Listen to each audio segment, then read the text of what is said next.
di sini saya akan memaparkan tentang hasil observasi yang dilakukan untuk memenuhi tugas pada mata kuliah pembelajaran menulis oleh dosen pengampu Ibu Sutri SPD MPD.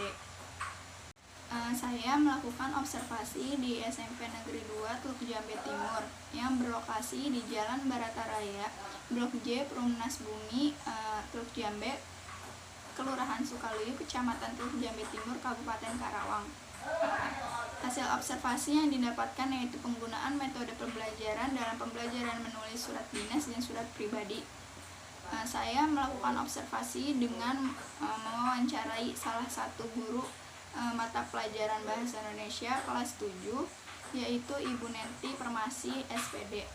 Seperti yang kita ketahui, terdapat 4 keterampilan berbahasa, yang salah satunya merupakan keterampilan menulis. Menulis memegang peranan penting dalam menciptakan generasi yang kreatif.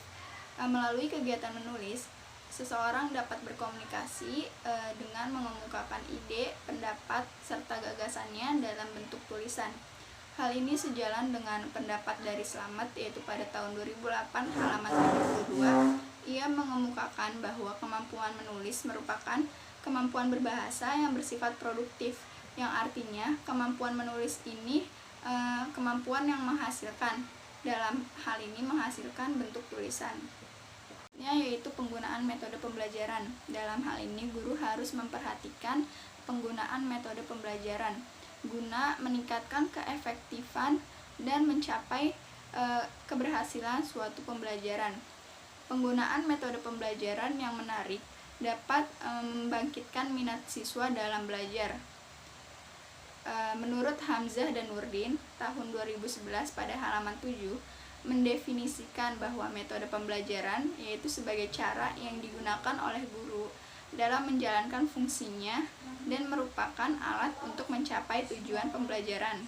Di dalam pembelajaran menulis surat dinas dan surat pribadi kelas 7, guru mata pelajaran Bahasa Indonesia di SMP Negeri 2 Teluk Jambe Timur menggunakan metode ceramah, diskusi, dan pemecahan masalah atau problem solving. Pengertian metode ceramah menurut Syaiful Bahri Jamarah tahun 2010 halaman 97 ialah cara penyajian pelajaran yang dilakukan guru dengan penuturan atau penjelasan lisan secara langsung terhadap siswa. Dan metode diskusi menurut Syaiful Bahri Jamarah yaitu cara penyajian pelajaran di mana siswa-siswa dihadapkan kepada suatu masalah yang bisa berupa pernyataan atau pertanyaan yang bersifat problematis untuk dibahas dan dipecahkan bersama. Sedangkan pengertian metode problem solving menurut Sudirman tahun 1987 halaman 146 ialah cara penyajian bahan pelajaran dengan menjadikan masalah sebagai titik tolak pembahasan untuk dianalisis dan disintetis dalam usaha untuk mencari pemecahan atau jawabannya oleh siswa. Pada penggunaan metode ceramah, lebih banyak menuntut keaktifan guru daripada peserta didiknya. Oleh karena itu, metode ini tidak begitu dominan digunakan dalam proses pembelajaran.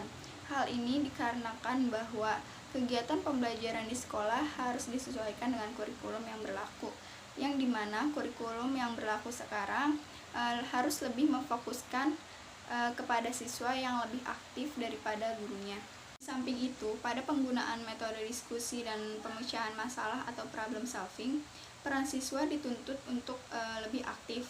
Hal ini dikarenakan bahwa pada penggunaan metode ini terjadi interaksi antara satu siswa dengan siswa lainnya untuk saling bertukar pikiran, informasi, pengetahuan, dan memecahkan persoalan-persoalan masalah yang terjadi.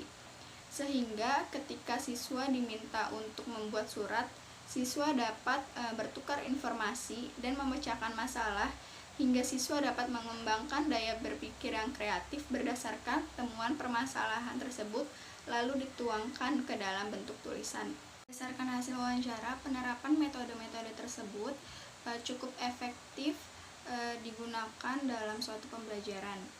Siswa yang mampu memahami isi materi pembelajaran maka dapat dikatakan bahwa penggunaan metode tersebut berhasil diterapkan dengan baik dan benar. Pada pembelajaran menulis surat pribadi dan surat dinas, siswa lebih tertarik kepada menulis surat pribadi. Hal ini dikarenakan bahwa menulis surat pribadi lebih mudah diterapkan daripada menulis surat dinas.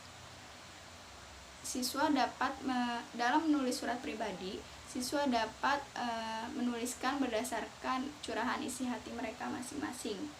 Sedangkan dalam menulis surat dinas, siswa harus memperhatikan aturan-aturan yang berlaku serta penggunaan EYD yang baik dan benar, sehingga dalam menulis surat dinas kebanyakan siswa merasa kesulitan dalam menerapkannya.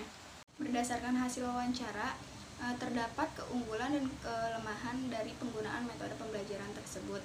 Keunggulannya yaitu seluruh siswa aktif ketika mengikuti diskusi kecil, ketika ada temannya yang sedang presentasi. Lalu kelemahannya yaitu guru harus mempunyai tenaga yang lebih atau yang powerful ketika mengajar dan memberikan sesuatu yang menarik supaya siswa tertarik mengikuti pembelajaran tersebut. Baiklah, itu saja yang dapat saya sampaikan. Kurang lebihnya mohon maaf. Wassalamualaikum warahmatullahi wabarakatuh.